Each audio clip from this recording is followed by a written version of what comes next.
Amazon says it plans to slash 9,000 more jobs from its workforce. That's in addition to the 18,000 they announced at the end of January and another 10,000 earlier this month. Well, that is a big number. The layoffs come as the Federal Reserve closely monitors economic indicators, and the country's central bank is going to meet this week to make a decision on whether and by how much to raise interest rates in an effort to cool off the economy.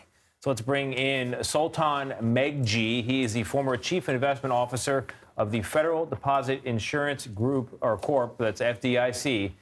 Sultan, thank you very much for being here. Wow, I can't imagine someone better to talk to about this. So you work for the FDIC.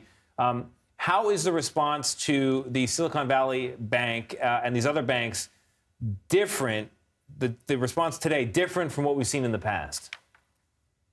Well, the last time we had a big banking crisis like this was 2008, where you had, hundreds of banks that had exposed balance sheets to a variety of issues, especially mortgage-backed securities. Here, we're seeing a very small number of banks, less than 10, that are overexposed to their balance sheets because of the Federal Reserve interest rate hikes over the last year. It's important to remember that in the last year, the Federal Reserve has raised interest rates more and faster and the most total amount ever.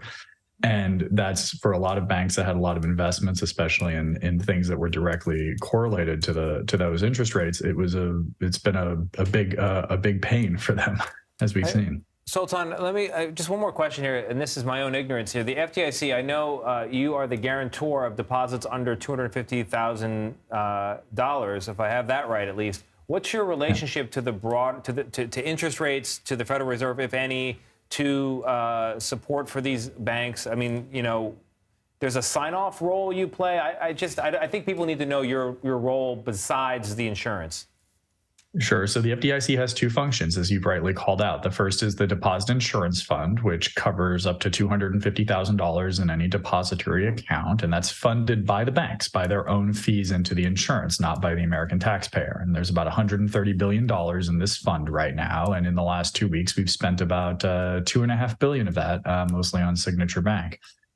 The rest of the activities that we've heard about, for example, this new Fed facility, lending money to the banks, as well as some of the banks like JP Morgan and others that are actually investing directly or lending money to smaller banks, is entirely independent of the FDIC.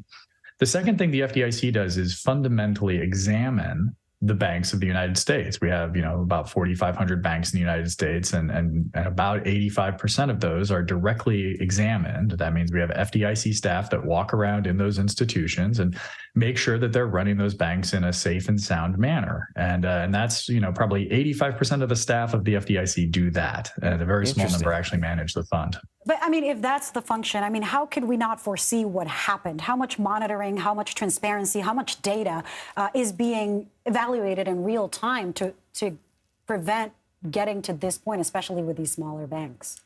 Well, it's a great question, and the answer is almost zero. When I was inside the agency, I tried to create a bunch of real-time analytics to specifically look for things like this, using everything from basic statistics to advanced artificial intelligence. And the FDIC isn't really wired for that, and it's one of the reasons that I ended up leaving. I just was rather frustrated at the kind of the fear of technology for doing this kind of thing. But at some point, all of the banks are going to have to be examined in something close to real time. Wow. All right, Sultan Megjhi, thank you very much for the lesson in the two functions of the FDIC. I now know them. Thank you.